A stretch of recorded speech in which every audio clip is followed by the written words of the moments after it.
Bonjour, j'ai l'honneur de vous présenter l'essentiel de mon travail intitulé Raman Spectroscopy and Electrochemical Analysis of Corrosion Behavior of 7075 Aluminum Alloy in the presence of Ditizan as an eco-friendly inhibitor in neutral chloride solution. Ce travail a pour objectif de tester l'efficacité inhibitrice d'un composé organique qui est le 1,5-diphénylthiocarbazone ou bien la ditizane, de formule générale C13H12N4S sur le comportement électrochimique de l'alliage d'aluminium 7075 dans le milieu chloruré NaCl à 3%. Pour ce faire, différentes techniques ont été utilisées, à savoir l'étude gravimétrique, l'étude électrochimique, la mesure du potentiel de corrosion E en fonction du temps, le tracé des courbes de polarisation et la mesure des spectres des impédances électrochimiques. L'analyse de la surface aussi a été effectuée en utilisant la technique microscopie électronique à balayage et la spectroscopie Raman. Le comportement à la corrosion de l'alliage a été analysé dans une solution de chlorure neutre avec et sans addition de la ditizane. Les concentrations utilisées étaient de 10-5, 5 x 10-5 et 10-4 molaires. La formule développée de la ditizane est représentée sur la figure 1. Nous avons utilisé comme matériau d'étude un alliage d'aluminium de la série 7000. L'électrode de travail a été découpée à partir d'une tige en aluminium de diamètre de 12 mm après avoir effectué la connexion électrique par soudage d'un fil conducteur. L'échantillon a été enrobé de résine époxy pour avoir une surface de travail égale à 1,13 cm². Par la suite, l'échantillon a subi un polissage avec du papier abrasif de taille croissante, 120 jusqu'à 1200. Après polissage, l'échantillon est dégraissé à l'acétone puis rincé à l'eau distillée.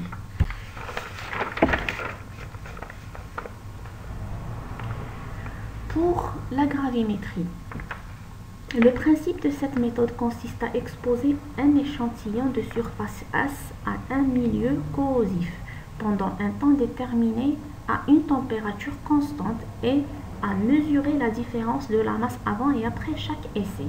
L'étude a été effectuée à 25 degrés C pour une durée d'immersion de 3 jours.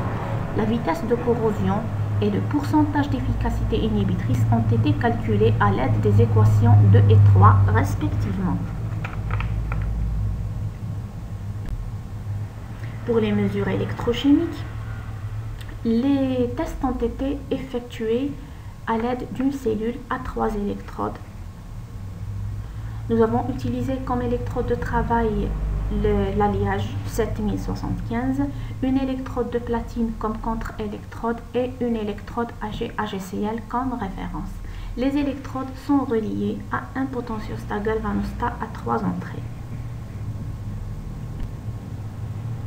Pour l'étude gravimétrique, la figure 1 représente l'évolution de la vitesse de corrosion et de l'efficacité inhibitrice de l'alliage 7075 dans des solutions de NaCl à 3% pour différentes concentrations de la ditizane.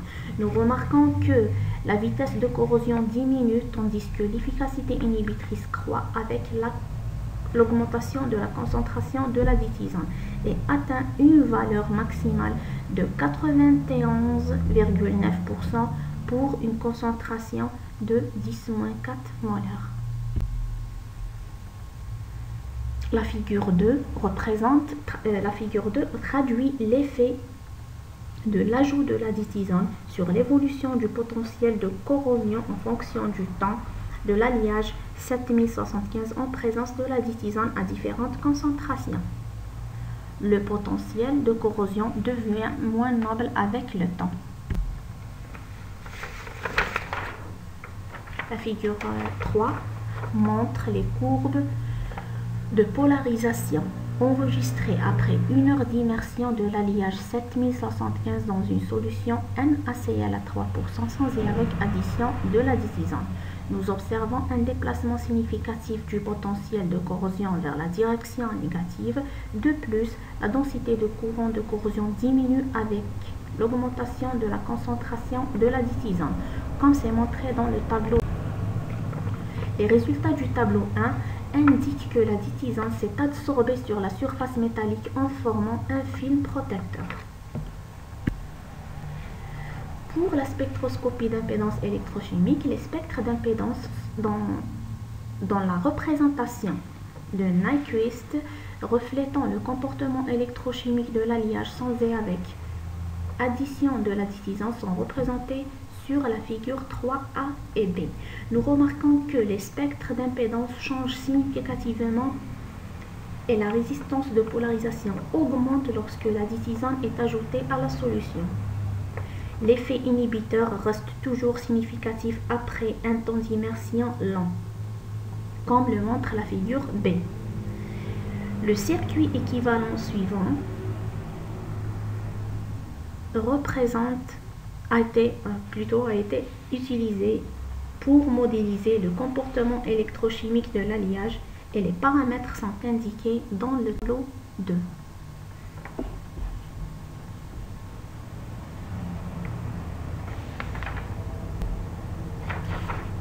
D'après le tableau, plus la concentration en inhibiteur augmente, plus les valeurs de la résistance de transfert de charge augmentent, tandis que les valeurs de la capacité de la double couche ont tendance à diminuer.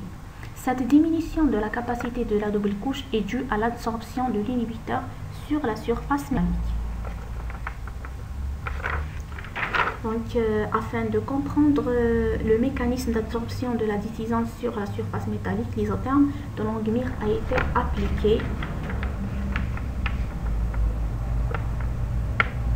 en utilisant l'expression numéro 4. Θ représente le taux de recouvrement, C représente la concentration de l'inhibiteur et K représente la constante d'équilibre d'absorption. L'énergie libre standard d'absorption de la ditisane est liée à la constante K absorption par l'équation suivante, numéro 5.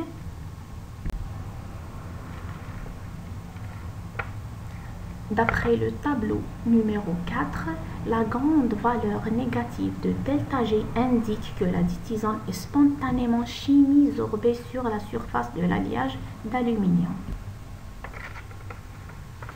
La figure 6 représente les images MEP de l'alliage d'aluminium après 7 jours d'immersion dans une solution de NaCl 3%, sans A, c'est sans addition de l'inhibiteur, B avec ou bien en présence de la ditisane à une concentration de 10-4 molaires. La surface de l'échantillon immergé dans une solution sans inhibiteur avait une attaque sévère, mais notons que la zone de corrosion est remarquablement diminuée en présence de la ditisane à une concentration de 10-4 molaires. La figure 7 représente les spectres Raman obtenus sur la surface de l'alliage d'aluminium en solution 3% NaCl en absence et en présence de 10-4 de la ditisane. La présence des différents pics confirme l'inhibition de la corrosion de l'alliage par la chimisorption de la ditisane contenant des hétéroatomes sur la surface métallique. Et enfin, nous pouvons conclure que les mesures de perte de poids et les mesures électrochimiques montrent qu'en augmentant la concentration de la ditisane, l'efficacité d'inhibition augmente. L'effet d'inhibition de corrosion le plus élevé est obtenu avec une concentration d'inhibiteur égale à 10-4 molaires. Les courbes de polarisation montrent que la ditisane agit principalement comme des inhibiteurs de type mixte, sans aucune modification du mécanisme de la réaction de dégagement d'hydrogène. L'absorption de molécules de la ditisane sur la surface de l'alliage d'aluminium obéit à l'isotherme d'absorption de Langmuir. La valeur de ΔG0 déduite confirme que le processus d'absorption de la ditisane est spontané